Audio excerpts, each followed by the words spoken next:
নমস্কার বন্ধুরা, আমি সুদর্শন হাজির হলাম আরও একটি হাড় হিম করা ভয়ের গল্পের সাথে।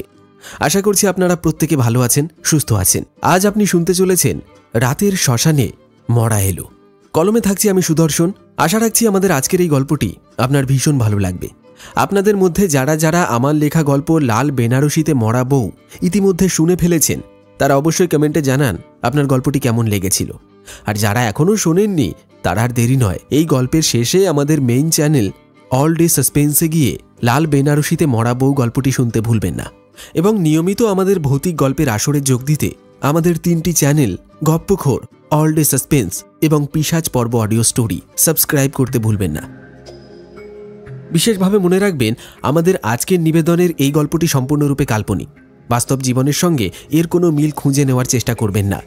এটি শুধুমাত্র বিনোদনের উদ্দেশ্যে রচিত করা হয়েছে, তাই গল্পটি নিছক আনন্দের স্বার্থে গ্রহণ করুন। আমাদের গত এপিসোডে যারা যারা কমেন্ট করেছিলেন তাদের কমেন্টগুলো আমি আজকের গল্পের শেষে পড়ব। আমাদের আজকের এই গল্পের শেষে গল্পের মধ্যে থেকে একটি প্রশ্ন আপনাদের সকলের জন্য থাকতে চলেছে। সেই প্রশ্নের সঠিক উত্তর দিতে হবে কিন্তু, তাই মন দিয়ে সম্পূর্ণ গল্পটি শুনুন। শুরু হচ্ছে রাতের শ্মশানে মরা এলো।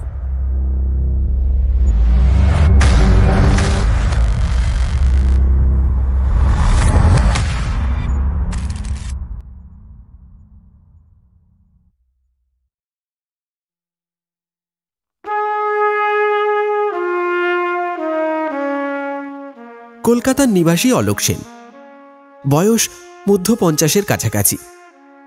একজন রাশভারী পুরাতত্ত্ববিদ। আর্কিওলজিক্যাল সার্ভে অফ ইন্ডিয়ায় কর্মরত অলোকবাবু বরাবরই নিজের কাজ নিয়ে অতি সিরিয়াস। ইতিহাসের প্রাচীন গলিতে হারিয়ে যাওয়া রহস্য তাকে চিরকাল টেনেছে। একা থাকতে পছন্দ করেন বলেই অফিসের তরফ থেকে হিমাচল প্রদেশের কিন্নর জেলার ছোট্ট গ্রাম এই চিতালে একটি বিশেষ গবেষণার কাজে পাঠানোর প্রস্তাবটি তিনি সানন্দে গ্রহণ করেন। গ্রীষ্মকাল। কিন্নরের এই পাহাড়ি অঞ্চলে শীতলতা যেন বসন্তের মায়া ছড়িয়ে রাখে। দিনের বেলায় হালকা রোদ্দুর আর রাতের দিকে ঠান্ডার হালকা কামড়। এমন আবহাওয়া যেন ইতিহাসের পাতাগুলো ঘাঁটার আদর্শ পরিবেশ। চিতালের নির্জন পরিবেশ, চারপাশে দেবদারু আর পাইন গাছের সারি, দূরে বরফ ঢাকা পর্বতশ্রেণী। সবকিছুই যেন এই অলোকবাবুর মতোই নিভৃতচারী মানুষদের জন্যই তৈরি। এই অঞ্চলের এক প্রান্তে একটি নির্জন বাড়ি ভাড়া নিয়ে তিনি সেইখানেই নিজের আস্তানা গেড়ে ফেলেছেন। এই অলোক সেন মানুষটা ছিলেন যুক্তিবাদী মানুষ। তিনি দেবদেবী, ভূতপ্রেত বা কোনো অতি প্রাকৃত বিষয়ে একেবারেই বিশ্বাস করতেন না। তাঁর যুক্তির ভাষায় এই সমস্ত কেবল মানুষের কল্পনার ফল। তাই হিমাচলের চিতালে এসে চারপাশের মানুষজনদের দেবতার প্রতি গভীর বিশ্বাস এবং ভক্তি তার মনে কেবল অবিশ্বাসের হাসি ফুটিয়েছিল। তবে এই অঞ্চলে আসার পর তিনি একজন বন্ধুও পেয়ে যান। এই অঞ্চলেরই একজন সরল মানুষ, তার নাম ভীরু সিং। পেশায় ফল বিক্রেতা। পাহাড়ি ফলের ঝুড়ি নিয়ে প্রতিদিন অলোকবাবুর বাড়ির সামনে দিয়ে হাঁক দিতে দিতে যান। প্রথম দিন থেকেই অলোকবাবু তাকে ডেকে নিয়েছিলেন, কিছু ফল কিনেছিলেন এবং চায়ের আমন্ত্রণও জানিয়েছিলেন ভীরু সিংকে। কয়েকদিনের মধ্যেই তাদের সখ্যতা গড়ে উঠেছিল। অলোকবাবুর ভীষণ চায়ের নেশা। দিনে যে কতবার তিনি চা খান তা হিসেবের বাইরে। সেদিন পড়ন্ত দুপুরে চায়ের কাপে চুমুক দিতে দিতে ভীরু সিং কথা প্রসঙ্গে বলল, সাহেবজি, আপনি তো বড় কাজে এসেছেন এখানে, কিন্তু দেখছি আপনার কাজ কিছুতেই যেন ঠিক মতো হচ্ছে না। আপনার মনটা বিষণ্ণ হয়ে আছে। অলোকবাবু হাসলেন। তা তো হচ্ছেই না। এই অফিসের কাজ নিয়ে আসি আর অজানা কারণে সব আটকে যায়। এ তো আর দেবতার কৃপা বা অভিশাপ নয় বীরু।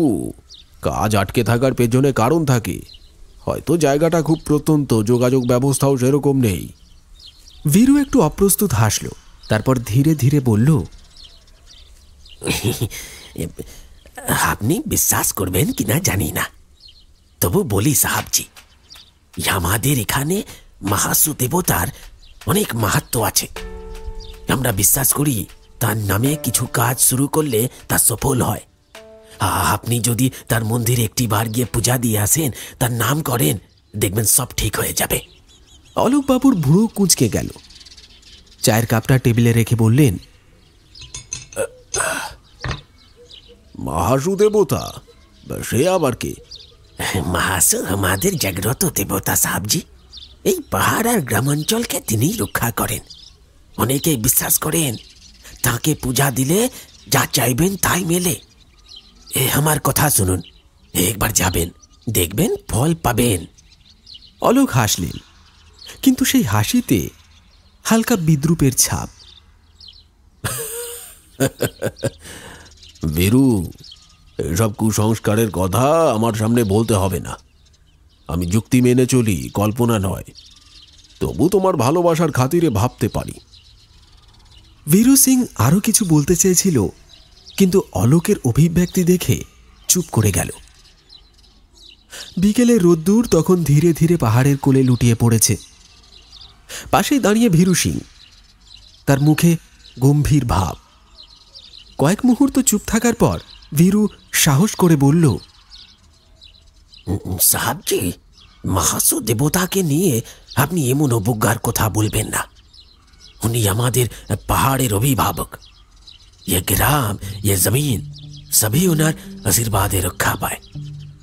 বাপ ঠাকুরদার আমল থেকে শুনে আসছি, মাহাসুকে অপমান করলে उसका नतीजा ভালো হয় না, বিলকুল ভালো হয় না সাহাব। অলোকবাবু মুচকি হেসে বললেন, বীরু, তুমি কি এখনো এইসব কুসংস্কারে বিশ্বাস করো? আমি বুঝি না তোমাদের এই পাহাড়ি অঞ্চলের মানুষ এত সহজে এসব কথায় বিশ্বাস করে কিভাবে। মাহাসু দেবতা কি নিজে এসে কখনো তোমাদের বলেছে যে সে আসছেন? এটা কেবল মানুষের মন গড়া কল্পনা। আরে ভাই, আজ আমরা বেঁচে আছি, কাজ করে যাচ্ছি, এটাই তো আসল সত্য। পাথরের মূর্তি বা কোনো অলৌকিক গল্পের মধ্যে সত্য খোঁজার মানে হয় না কোনো, মনে রেখো। অলোকবাবুর মুখে এসব কথা মানায় না। তবে একজন পুরাতত্ত্ববিদ হয়ে এই ধরনের কথা যিনি বলতে পারেন, তার মানসিক স্থিতি কীরকম হবে তার বলে দিতে হয় না। বলতে গেলে এক কথায় গোয়াড়ে প্রকৃতির মানুষ ছিলেন তিনি। বীরু সিং তার কথা শুনে চমকে উঠল। তার মুখের রং মুহূর্তেই যেন ফ্যাকাশে হয়ে গেল, চোখ দুটো বিস্ফারিত, যেন অলোকবাবু কোনো ভয়ঙ্কর অপরাধ করে ফেলেছেন। তাই কাঁপা কাঁপা গলায় বললেন, साहब जी, इस तरीके का কথা আর কখনো বলবেন না। মাহাসুকে নিয়ে এরকম তাচ্ছিল্যের কথা শুনলে বড় অমঙ্গল হবে, এটা আমি জানি। ये मुझे पता है, आप ऐसा मत कीजिए। অলোকবাবু যেন আরো উদাসীন হাসি দিয়ে বললেন, তুমি ভয় পেয়ে গেলে বীরু। মানুষের মন থেকে অন্ধবিশ্বাস দূর হওয়া দরকার। তুমি বলছো মাহাসুকে অপমান করলে বিপদ হবে। দেখো, আমি তোমার সামনেই এইসব বলছি, দেখো তো আমার কিছু হয় কিনা। তোমরা যে যুগে পড়ে আছো সেখান থেকে বের হও, বাস্তববাদী হও, বুঝলে? বীরু সিং কিছু বলতে গিয়ে থেমে গেল। তার গলা কাঁপছে। সে চুপচাপ মাথা নিচু করে দাঁড়িয়ে রইল। অলোকবাবু তার প্রতিক্রিয়ার দিকে এক ঝলক তাকিয়ে বললেন, আচ্ছা, তুমি এত ভয় পাও কেন বলো তো? তুমি না বললে আমি তো জানতামই না মাহাসু দেবতার গল্প। যাই হোক, আমার কাজ করতে হবে। আজকের মতো আড্ডাটা এখানেই থামানো যাক। তুমি বরং আগামীকাল এসে কিছু ফল দিয়ে যেও। বীরু সিং অসহায় চোখে তাকিয়ে ধীরে ধীরে বেরিয়ে গেল। তার মনে ভয় আর অজানা আশঙ্কা যেন গভীর ছায়া ফেলল। অলোকবাবু জানতেন না তার বলা কথাগুলো শুধু একজন সরল গ্রামবাসীর ভয়কেই বাড়ায়নি, বরং যেন অদেখা কোনো শক্তিকে ছুঁয়ে দিয়েছে, যা চিতাল গ্রামের বাতাসে হালকা স্রোতের মতো নড়ে উঠেছে।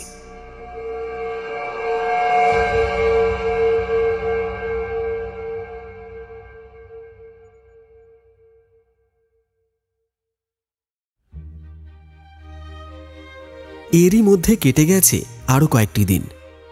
অলোকবাবুর গবেষণার কাজ ধীর গতিতে এগিয়ে চলেছে। সময়ে সময়ে অফিস থেকে পাঠানো কাজের চাপ তাকে কিছুটা ক্লান্ত করে দিলেও পুরনো জিনিসের প্রতি তাঁর একটা অদ্ভুত আকর্ষণ ছিল, যা তাকে নতুন উদ্যমে ভরিয়ে দিত। সেদিন দুপুরের পর তিনি গ্রাম থেকে প্রায় আধ ঘন্টার পথ দূরে একটি ছোট্ট বাজারে গিয়েছিলেন। পাহাড়ি এলাকার সেই বাজারে হাতের তৈরি নানান রকম শিল্পকর্ম আর পুরনো জিনিসের দোকান দেখে মনে হয় যেন সময়টা এক লাফে কয়েক শতাব্দী পেছনে চলে গেছে। দোকানগুলির সারিতে হাঁটতে হাঁটতে একটি দোকানে তার চোখ আটকে যায়। দোকানটার ভেতরে পুরনো পিতলের বাটি, ময়ূরের নকশা করা কাঠের বাক্স, মুঘল আমলের ধাতব তৈজসপত্র, এসবের ভিড়ে একটি তৈলচিত্র দেখতে পেলেন তিনি। তৈলচিত্রটি দেখেই তার চোখ জ্বলজ্বল করে উঠল।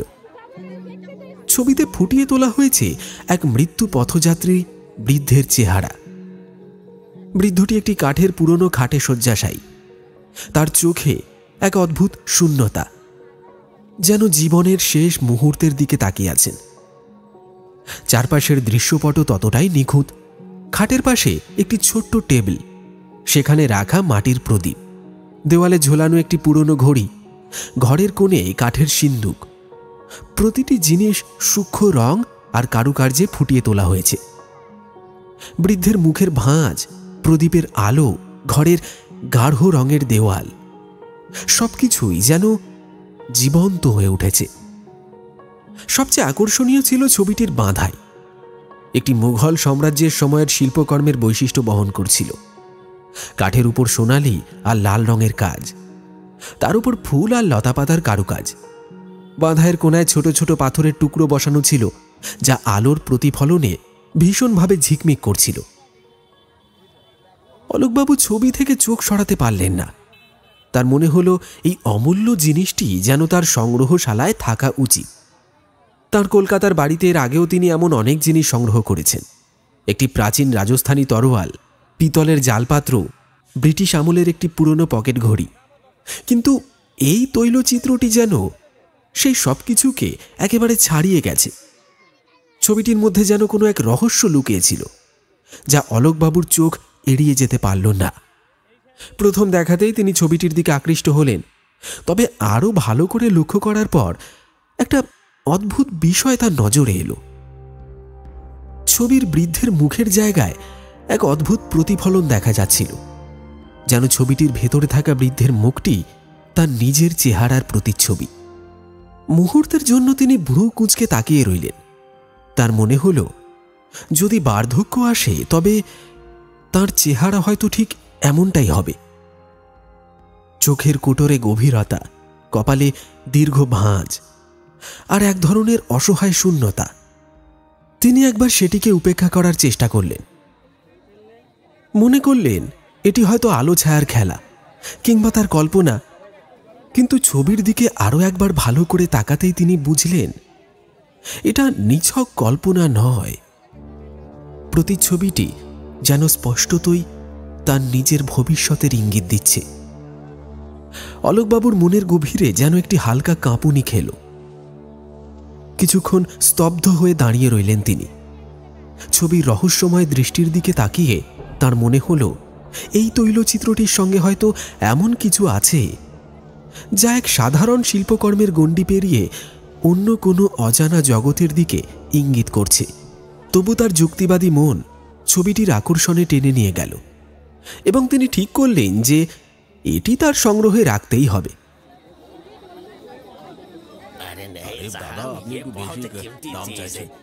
দোকানদারের সঙ্গে দর কষাকষি শুরু হলো। অলোকবাবু জানতেন এই চিত্রের মূল্য অনেক বেশি হবে, তবু তিনি সেটি পেতেই চান। এক পর্যায়ে নিলামে প্রস্তাবিত মূল্যের চেয়ে আরও কিছু টাকা বাড়িয়ে দিয়ে তিনি ছবিটি কিনে ফেললেন। হাতে নিয়ে ছবিটি আরও ভালো করে দেখলেন, যেন এর প্রতিটি দাগ, প্রতিটি কারুকার্য মন ভরে আত্মস্থ করতে চান তিনি।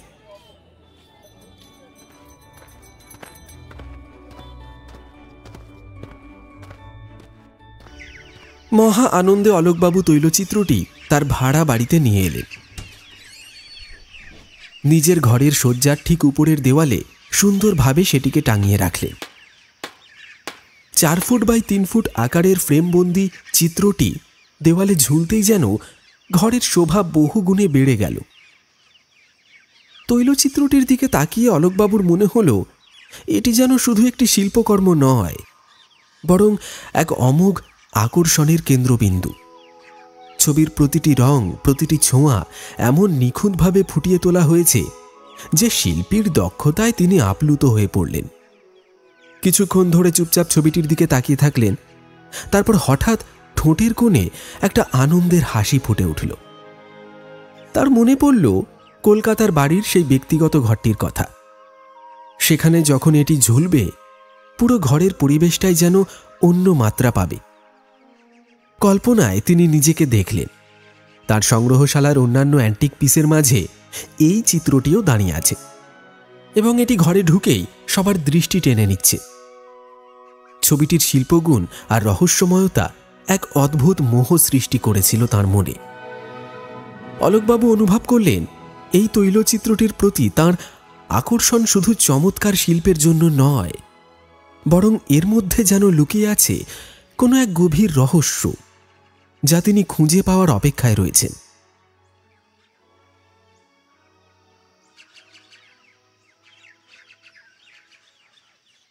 ইদানিং ভীরু সিংয়ের কোনো পাত্তাই নেই। একেবারে বেমালুম গায়েব হয়ে গেছে মানুষটা।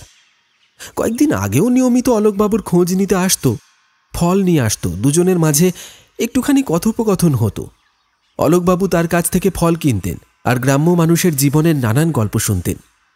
কিন্তু গত কদিন ধরে ভীরু সিংয়ের এই অনুপস্থিতি অলোকবাবুকে খানিকটা চিন্তায় ফেলল। মনে পড়ল শেষবার দেখা করার সময় ভীরু সিং বলেছিল তার মায়ের শরীরটা ভালো নেই, হয়তো সেই কারণেই আসতে পারছে না। কিছুক্ষণ এই নিয়ে ভাবলেন, তারপর নিজেকে কাজের মধ্যে ডুবিয়ে দিলেন। এদিকে তার কাজও বেশ জোর কদমে এগোচ্ছে।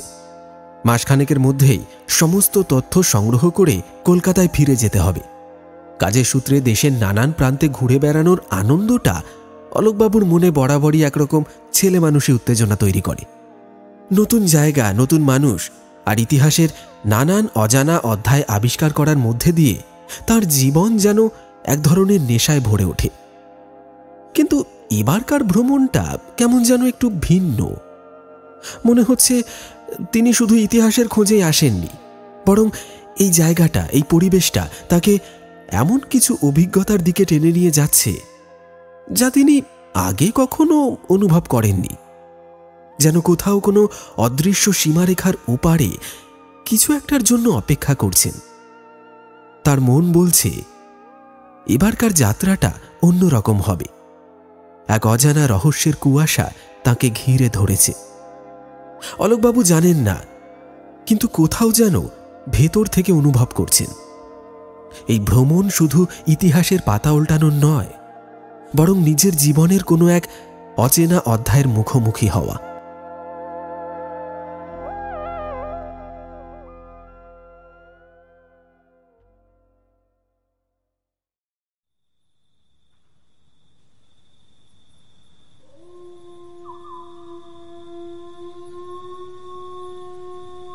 সেদিন রাত 10টা। ঘরের মধ্যে এক অদ্ভুত নিস্তব্ধতা। টেবিলের ওপর রাখা নাইট ল্যাম্পের ম্লান আলো ঘরের কোণে কোণে ছড়িয়ে পড়েছে।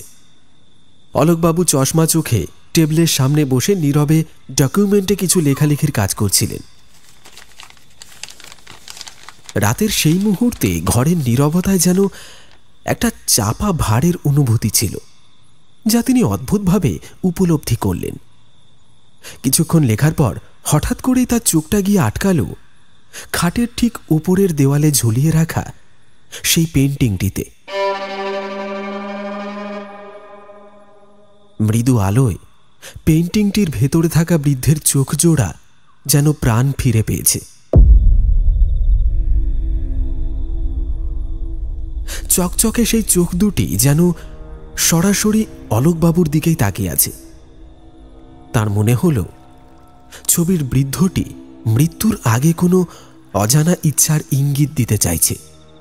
অলোকবাবুর সারা শরীর হিম শীতল হয়ে গেল। তিনি লক্ষ্য করলেন বৃদ্ধের মুখমণ্ডলটি আগের চেয়েও বেশি ফ্যাকাশে। তাতে যোগ হয়েছে এমন এক শূন্যতার ছাপ যা জীবনের শেষ প্রহরে নিঃসঙ্গ আর্তনাদের কথা মনে করিয়ে দেয়। আরও আশ্চর্যের বিষয়, মুখটিতে যেন তার নিজেরই বার্ধক্যের ছায়া আরও স্পষ্ট হয়ে উঠেছে। অলোকবাবুর বুকটা ধরাস করে উঠল, হাত পা অবশ হয়ে গেল। মনে হলো ছবির মধ্যে থেকে কেউ তাকে একটানা দেখছে। ভয়ে এবং অস্বস্তিতে তিনি উঠে দাঁড়ালেন। দেয়ালের পাশে এগিয়ে গিয়ে হাতুড়ে মেইন লাইটের সুইচটা চালু করলেন। ঘরের আলোকিত পরিবেশ তার চোখের সামনে সবকিছু ফিরিয়ে আনল। পেইন্টিংটি আগের মতো স্থির এবং নির্বাক। মৃদু আলো আর ছায়ার খেলা যেন তার চোখের ভুল ছিল। তবু অলোকবাবু সেই পেইন্টিংটির কাছে গিয়ে গভীর মনোযোগ দিয়ে দেখলেন। তার হাত ছবির কাঠের ফ্রেমের ওপর বুলিয়ে গেল। ফ্রেমটি যথারীতি ঠান্ডা। ছবির সেই চোখ দুটি এখন আর তাকে দেখছে না। সবকিছু একেবারে স্বাভাবিক, যেন কিছুই ঘটেনি। নিজের মনের ভুল ভেবে একবার মৃদু হাসলেন তিনি। হয়তো ক্লান্তি থেকে এমন কিছু অনুভূতি এসেছে। নিজের আসনে ফিরে এসে আবার কাজ শুরু করার চেষ্টা করলেন, কিন্তু কোথাও যেন একটা অদৃশ্য ছায়া তার মনের গভীরে সরে যেতে চাইছে না।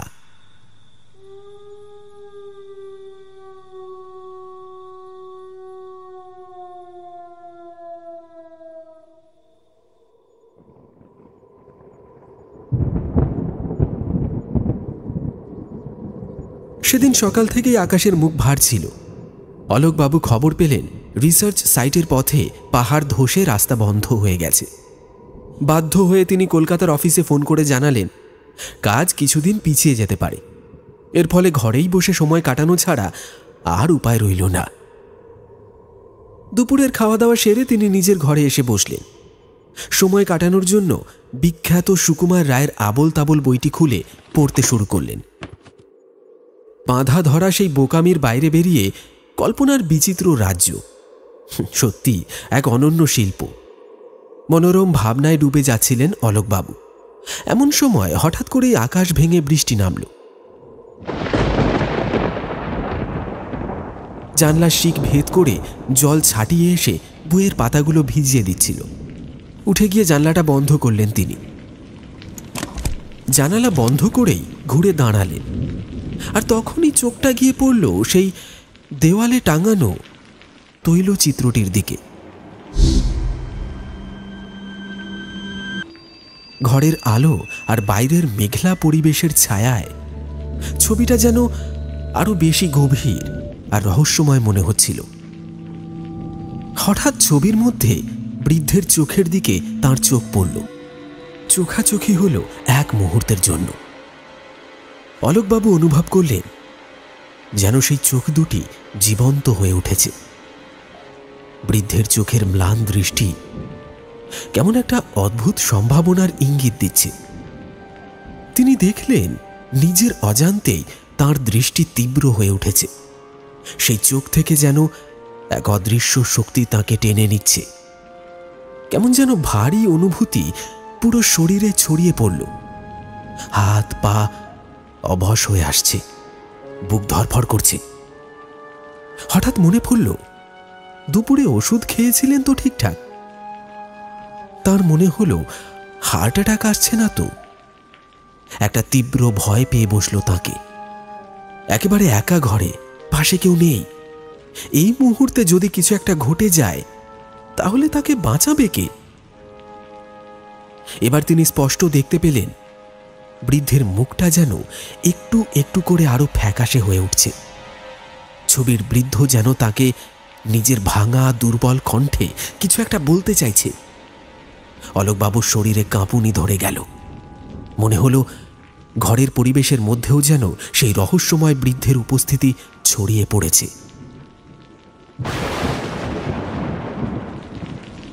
এমন সময় কাছেই কোথাও আবার ভীষণ শব্দ করে বাজ পড়ল। এক ঝটকায় চমক ভাঙল অলোকবাবু। একটা গভীর শ্বাস নিয়ে তিনি নিজের চোখ বন্ধ করলেন। সব মনের ভুল সব। হ্যাঁ হ্যাঁ হ্যাঁ বলে নিজেকে বোঝানোর চেষ্টা করলেন, কিন্তু মনের কোথাও যেন একটা অজানা শঙ্কার সুর বেজে চলল, যা তিনি কিছুতেই উপেক্ষা করতে পারলেন না।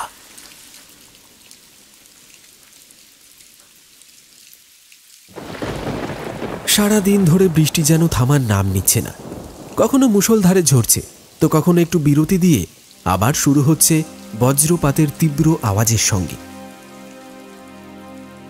পাহাড়ি এলাকা, তাই বৃষ্টি মানেই আতঙ্ক। অলোকবাবুর মাথায় বরাবরই একটাই চিন্তা ঘুরপাক খাচ্ছে, যদি হঠাৎ কোনো পাহাড় ধসে এই ছোট্ট বাড়িটার উপর ভেঙে পড়ে তাহলে কি হবে? বাঁচার আর কোনো উপায় থাকবে না।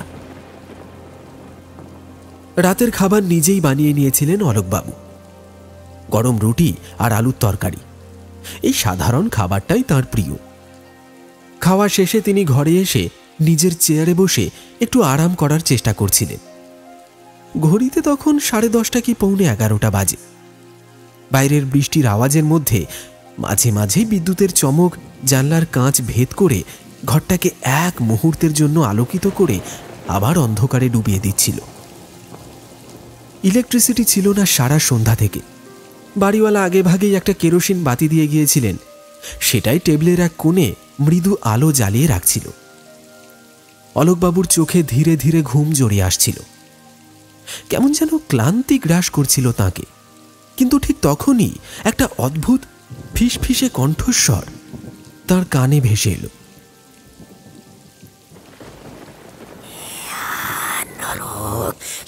প্রথমে তিনি ভাবলেন হয়তো বৃষ্টির শব্দেই এমনটা মনে হচ্ছে, কিন্তু মুহূর্তের মধ্যে ভুলটা ভাঙল। কান খাড়া করে শুনতে পেলেন কেউ একজন খুব স্পষ্ট বাংলা ভাষায় বলছে, আমার স্থান নিতে আয়, এবার তোকে আসতে হবে, সময় হয়ে গেছে, অপমান করেছিস, ঘোর অন্যায় করেছিস, ঘোর অন্যায়। অলোকবাবুর বুকের ভেতরটা ধড়াস করে উঠল। কিছু একটা যেন চেপে বসল, শ্বাস নিতে কষ্ট হচ্ছে। মনে হলো কেউ যেন তার বুকের ওপর চেপে বসে গলার টুটি চেপে ধরেছে। হাত পা অবশ হয়ে আসছিল। একটা ভয়ানক চাপা অনুভূতি তার সারা শরীরে ছড়িয়ে পড়ল। ঘাম জমে ভিজে গেছে শরীর।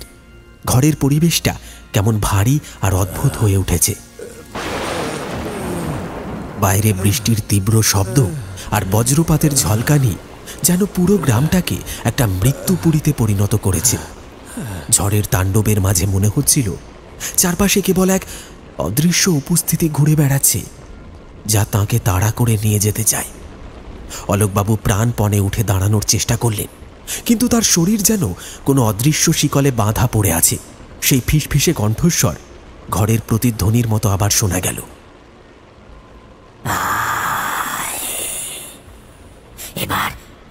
এবার তোর পালা। মনের মধ্যে এক অজানা আতঙ্ক যেন গ্রাস করে নিল তাকে। ঘরের ছায়া, ঝড়ের আওয়াজ আর সেই রহস্যময় কণ্ঠস্বর এক হয়ে যেন এক ভয়াল পরিবেশ সৃষ্টি করেছে। বাইরে বজ্রপাতের আলোর ঝলকানির মাঝে একবার যেন মনে হলো জানালার বাইরে থেকে কেউ তাকে লক্ষ্য করছে, কিন্তু কে কিংবা কি তার মস্তিষ্ক কোনো উত্তর খুঁজে পাচ্ছিল না।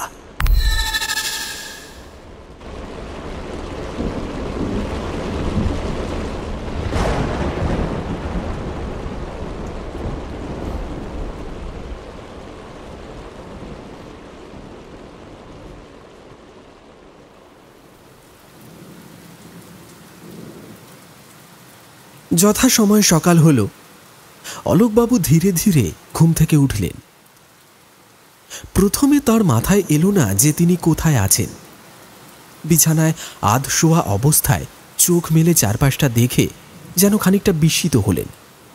তিনি এখনো বেঁচে আছেন, কিন্তু গত রাতের ভয়াবহ অভিজ্ঞতার স্মৃতি এক মুহূর্তের জন্য তাকে ছাড়ছিল না। বাস্তব আর কল্পনার মাঝের সীমারেখাটা যেন তার কাছে ক্রমশ অস্পষ্ট হয়ে উঠছিল। এমন সময় জানলার বাইরে চোখ যেতেই তিনি দেখতে পেলেন থমথমে পাহাড়ি পরিবেশে দুর্যোগ যেন এখনও জারি রয়েছে। প্রবল বর্ষণে বেশ কিছু জায়গায় পাহাড় ধসে গেছে, যার ফলে যোগাযোগ ব্যবস্থা সম্পূর্ণ বন্ধ। ফাঁকা ফাঁকা জনবসতিগুলো যেন আরও নিস্তব্ধ হয়ে পড়েছে। নিজের শরীরে একটি ভারী ক্লান্তি অনুভব করলেন তিনি। বুকে চাপা শ্বাস আর দুর্বলতায় যেন পা মাটি ছোঁয়া ভুলে গেছে। এই অনুভূতির কারণটা যেন বুঝতে পারছিলেন না তিনি। ঘরের এক কোণে ঝোলানো ছোট্ট আয়নাটার দিকে তাকালেন। হঠাৎই আয়নার সামনে গিয়ে দাঁড়াতেই তার চোখ ছানা বড়া হয়ে গেল। এ কি, চেনা মুখটা কোথায় গেল? তার মুখমণ্ডল এতটাই বদলে গেছে যে তিনি নিজেকেই চিনতে পারছিলেন না। চামড়ার রং ফ্যাকাশে হয়ে গেছে, যেন শরীরের সমস্ত রক্ত নিঃশেষ হয়ে গেছে। মুখমণ্ডল কুঁচকে গিয়েছে, ঠোঁট শুকিয়ে ফেটে গেছে। চোখের নিচে কালো দাগ এতটাই গভীর যে মনে হচ্ছে বহু রাত নির্ঘুম কাটিয়েছেন। গালের হাড়গুলো এমনভাবে বেরিয়ে এসেছে যে মনে হয় কোনো অন্তরালে থাকা শক্তি তাকে ভেতর থেকে গিলে খাচ্ছে। নিজের মুখের দিকে এক দৃষ্টে তাকিয়ে থাকতে থাকতে হঠাৎ হঠাৎ বুকটা ধড়াস করে উঠল তাঁর। সময় যেন থমকে দাঁড়িয়েছে। এক দৃষ্টিতে তাকিয়ে থাকা অলোকবাবুর চোখে অস্বস্তি জমেছে। একটা অজানা আতঙ্ক ক্রমাগত তাঁকে গ্রাস করছে। মনে হচ্ছিল শরীরটা এলিয়ে দিয়ে গভীর ঘুমে তলিয়ে গেলে হয়তো সমস্ত দুশ্চিন্তা থেকে মুক্তি পাওয়া যাবে। কিন্তু ঘুম আসতে না আসতেই হঠাৎ তার অবচেতন মনে এক বিভীষিকাময় দৃশ্য ভেসে উঠল। সেই তৈলচিত্রের ভেতরে থাকা বৃদ্ধের কণ্ঠস্বর যেন আরো বেশি স্পষ্ট হয়ে উঠেছে। ফিসফিস করে বলছে, আমার জায়গা নাও, আমার যন্ত্রণা শেষ করো। সেই কণ্ঠস্বরের চাপ যেন অলোকবাবুর মস্তিষ্ককে বিদীর্ণ করে দিচ্ছিল। হঠাৎই ধড়মড় করে উঠে বসতে চাইলেন তিনি, কিন্তু তার নিজের শরীরটাই যেন তার বিরুদ্ধে কাজ করছে। হাত পা একেবারে অবশ। শরীরটাকে একটু সোজা করার জন্য প্রাণপণ চেষ্টা করতে হচ্ছিল। এ কেমন অদ্ভুত দুর্বলতা! আগে কখনো এমন অনুভূতি হয়নি তার। বুক ধড়ফড় করছে, যেন শরীরের ভেতর থেকে কেউ সমস্ত শক্তি টেনে নিয়ে যাচ্ছে। মনে হচ্ছিল কোনো অশরীরী শক্তি তাকে বেঁধে ফেলেছে, যা তাকে ক্রমশ টেনে নিচ্ছে এক অজানা অন্ধকারের দিকে। বাতাস ভারী হয়ে এসেছে। ঘরের নিস্তব্ধতাও যেন অশুভ কিছুর ইঙ্গিত দিচ্ছে। অলোকবাবুর চোখে ভয় আর শরীরে অচলতার মিশ্রণে একটা বিভীষিকা নেমে এলো। যেন এই রাত তাকে জীবনের চরম রহস্যের সামনে দাঁড় করাতে চলেছে।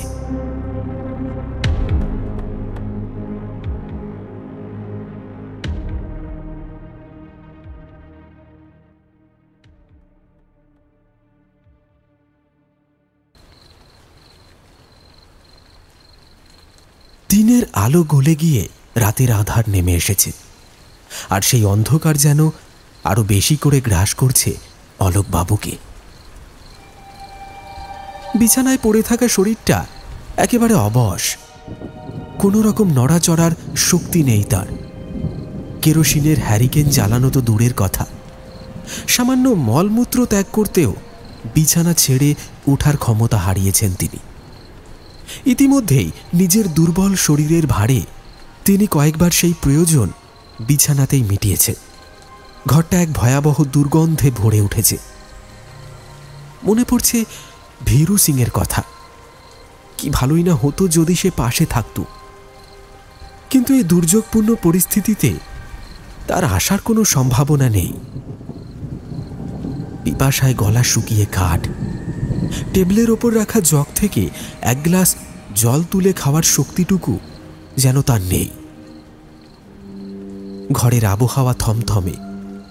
অলোকবাবু দেখতে পাচ্ছেন না, কিন্তু অনুভব করছেন ঘরের ভেতরে এক ভয়ানক অদৃশ্য শক্তির উপস্থিতি। তার মুখমণ্ডল শুকিয়ে গেছে, গালের হাড় এখন এতটাই বেরিয়ে এসেছে যে চেহারায় এক বার্ধক্যের করুণ ছাপ স্পষ্ট। চোখের নিচের দাগ আরো গাঢ়, ত্বক যেন রক্তশূন্য। তবে সবচেয়ে ভয়ানক ব্যাপার হল তার শরীরের এবং মুখের গড়ন ধীরে ধীরে এমনভাবে বদলে যাচ্ছে যা দেখে মনে হয় যেন সেই দেওয়ালে টাঙানো বৃদ্ধের ছবির সঙ্গে একেবারে মিশে যেতে চাইছে।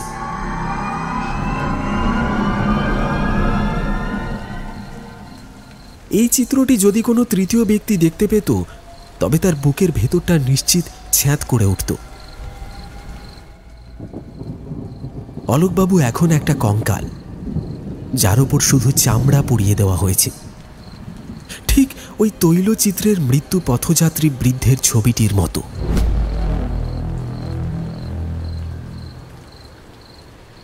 যিনি নিজের শরীরের উপর থেকে সমস্ত নিয়ন্ত্রণ হারিয়ে ফেলেছেন, কেবল অসহায়ভাবে অপেক্ষা করছেন যেন মৃত্যুর চেয়েও ভয়ঙ্কর কিছু তাকে গ্রাস করতে এগিয়ে আসছে।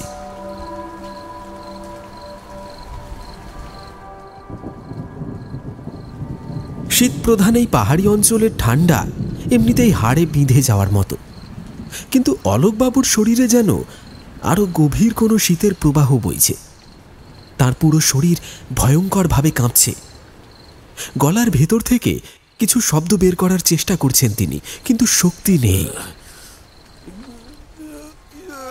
শুকিয়ে কাঠ হয়ে যাওয়া শরীরের মধ্যে কোটরের ভেতর থেকে বাইরে বেরিয়ে আসতে যাওয়া চোখ দুটো এখন জ্বলজ্বল করছে, ঠিক যেন সেই তৈলচিত্রের বৃদ্ধের চোখ।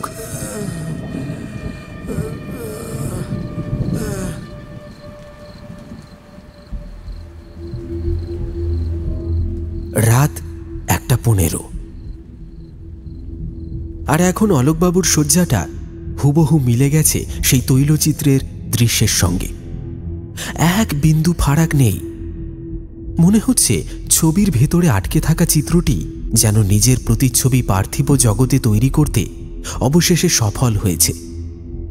শিল্পীর তুলি যেন অলোকবাবুর এই মুহূর্তের জন্যই চালনা হয়েছিল, যেন সময়টা স্থির ছিল সেই ক্যানভাসে, আর এখন বাস্তবে ফিরে এসেছে। কিন্তু এই দৃশ্য দেখার মতো ঘরে কোনো মানুষ নেই।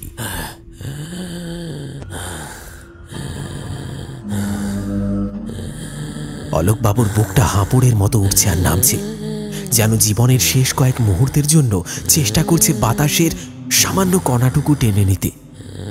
তার স্মৃতির ক্যানভাসে ভেসে উঠছে জীবনে কাটানো ছোট বড় মুহূর্তগুলো। স্ত্রীর মায়া মাখা মুখখানা ঝাপসা হয়ে ফুটে উঠল তার চোখের সামনে। এক মুহূর্তের জন্য যেন হৃদয়ে এক অজানা কষ্ট বাজল। কেন তিনি ভীরু সিংয়ের কথা শুনলেন না? কেন অমর্যাদা করেছিলেন মাহাসু দেবতার? সেই মুহূর্তটার কথা ভেবে তিনি নিজের প্রতি প্রচণ্ড আফসোস বোধ করলেন। তবে কি এই অভিশপ্ত পরিস্থিতি তার সেই পাপের ফল? শুকিয়ে যাওয়া চোখের কোণ দুটি যেন কান্নায় ভিজে ওঠার চেষ্টা করল, কিন্তু জল ঝরে পড়ল না। চড় পড়া নদীর মতোই শুষ্ক হয়ে আছে তার দুই চোখ। কোথাও এক বিন্দু মুক্তির পথ নেই। অন্ধকার ঘরে কেবল অলোকবাবুর শরীরে নিঃশেষিত কাঁপুনির প্রতিধ্বনি আর সেই তৈলচিত্রের চাপা উপস্থিতি মিশে তৈরি করেছে এক শীতল আতঙ্কের প্রবাহ।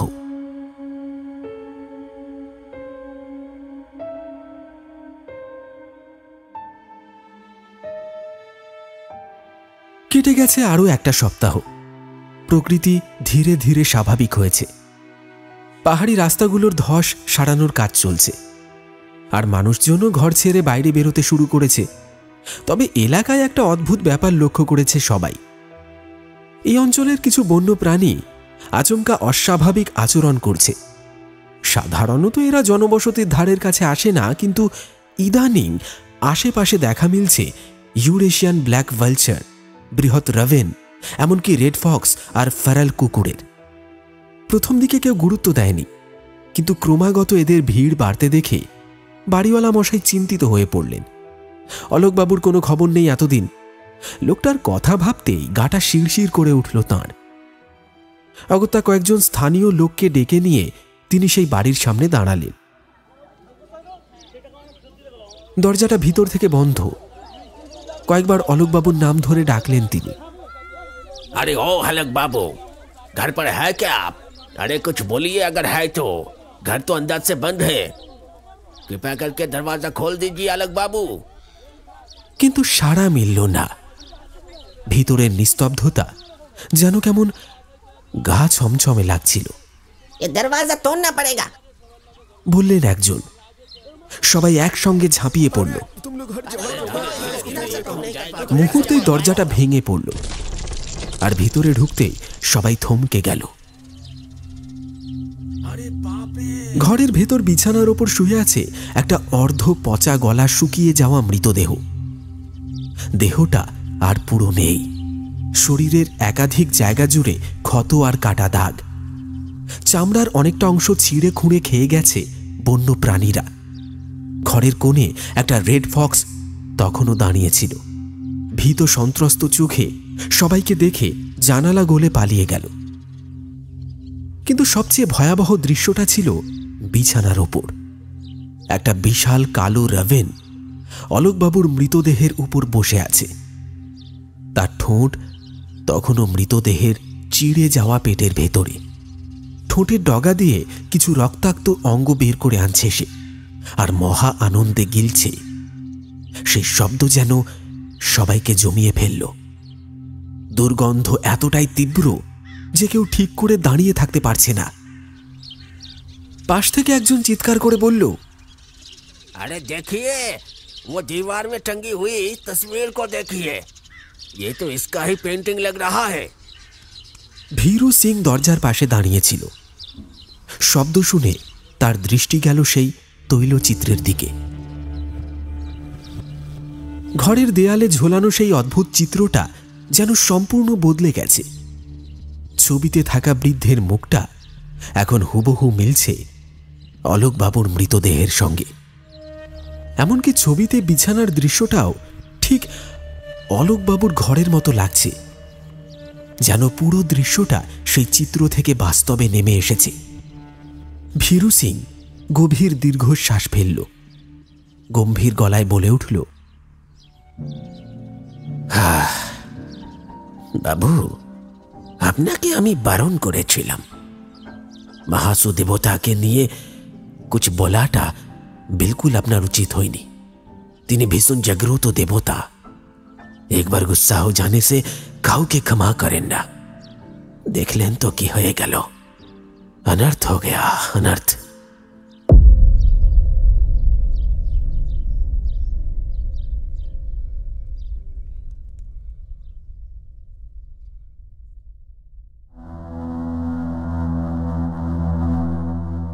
ওইখানকার ফিউনারেল সার্ভিস প্রোভাইডারদের সহযোগিতায় অলোকবাবুর মৃতদেহের অবশিষ্টাংশ তার পরিবারে কলকাতায় পাঠানো হলো। সমস্ত কিছু করতে সময় লেগে গেল আরও 12 দিন।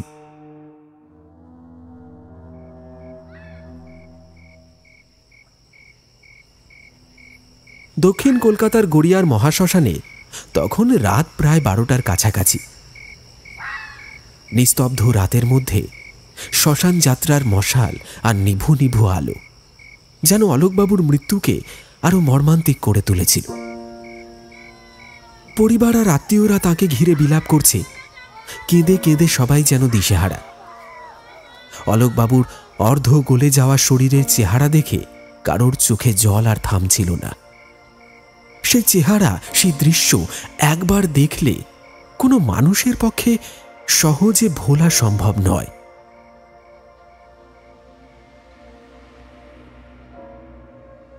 আমি অবিনাশ সামন্ত, কলকাতার একটি দৈনিক পত্রিকার প্রতিবেদক। অলোকবাবুর মৃত্যুর ঘটনার রহস্য সন্ধান করতে গিয়েই আমি পৌঁছে গিয়েছিলাম কিন্নরের সেই প্রত্যন্ত গ্রামে। সেখানকার স্থানীয় সংস্কৃতি, লোকবিশ্বাস আর মাহাসু দেবতার কাহিনী নিয়ে অনেক তথ্য সংগ্রহ করেছিলাম। ভীরু সিংয়ের সাথেও দেখা হয়েছিল, তার কাছেও অনেক ইনফরমেশন পেয়েছিলাম। তবে পুরো সত্যটা আজও অজানা। অলোকবাবুর মৃত্যুর পোস্টমর্টেম রিপোর্টে তেমন কিছু অস্বাভাবিক পাওয়া যায়নি। চিকিৎসকদের মতে তার মৃত্যু স্বাভাবিকভাবেই হয়েছে। কিন্তু সত্যি কি তাই? মাহাসু দেবতার রোষ কি এতটাই প্রবল যে তার অবমাননা করলে এমন অভিশাপ নেমে আসে? আচ্ছা, আপনি কি এই দেবতা সম্পর্কে কিছু জানেন? যদি জানেন তবে অবশ্যই কমেন্টে লিখে জানাবেন। আসলে কিছু কিছু ঘটনা আছে যার কোনো সঠিক ব্যাখ্যা হয় না। অলোকবাবুর মৃত্যু কি শুধুই একটা আকস্মিক ঘটনা, নাকি এর পেছনে ছিল দেবতার রোষ, নাকি সেই গ্রামে থাকা তৈলচিত্রের অমঙ্গল?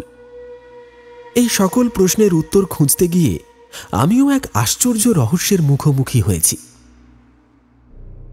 সত্যি বলতে কি, সেই তৈলচিত্রটি এখন আমার কাছেই আছে। ছবিটা দেখলে আমার ভেতরে একটা অদ্ভুত অনুভূতি হয়। ছবির মধ্যেই যেন অলোকবাবুর শয্যাশায়ী হয়ে জল জল চোখে তাকিয়ে আছে, যেন কিছু বলতে চাইছেন, কিন্তু তার ঠোঁট সিল করা, শব্দ করার শক্তি নেই তার। কখনো কখনো আমার মনে হয় সেই চোখ দুটো আমায় কোনো বার্তা দিতে চাইছে। এমনও মনে হয় ছবিটার মধ্যে কেমন একটা অমোঘ আকর্ষণ আছে, যা ধীরে ধীরে আমায় গ্রাস করছে। একসময় মনে হয়েছিল ছবিটা সরিয়ে ফেলি, কিন্তু আমি পারিনি। কি জানি এরপর আমার কি হবে। তবে একটা কথা বলি, যদি সত্যি ছবিটা অভিশপ্ত হয়, তাহলে কিছুদিন পর হয়তো সেই তৈলচিত্রে অলোকবাবুর বদলে দেখা যাবে আমাকেই। আমিও শুয়ে থাকব সেই একই দৃষ্টি নিয়ে।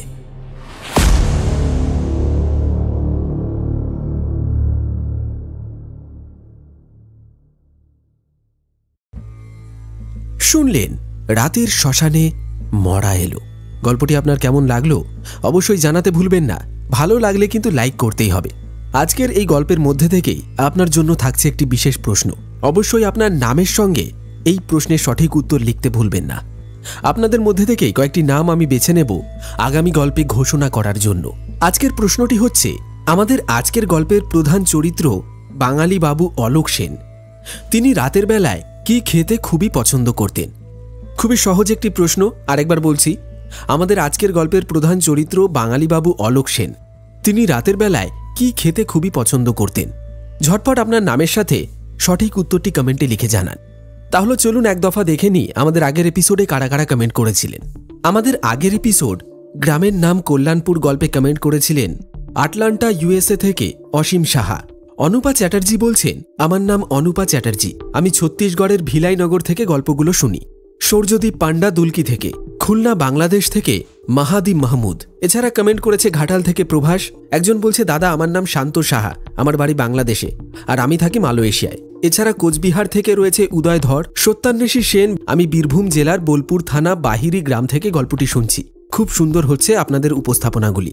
অনেক অনেক ধন্যবাদ আপনাকে। এইভাবে আমাদের গল্পগুলি শুনতে থাকুন এবং সঙ্গে থাকুন।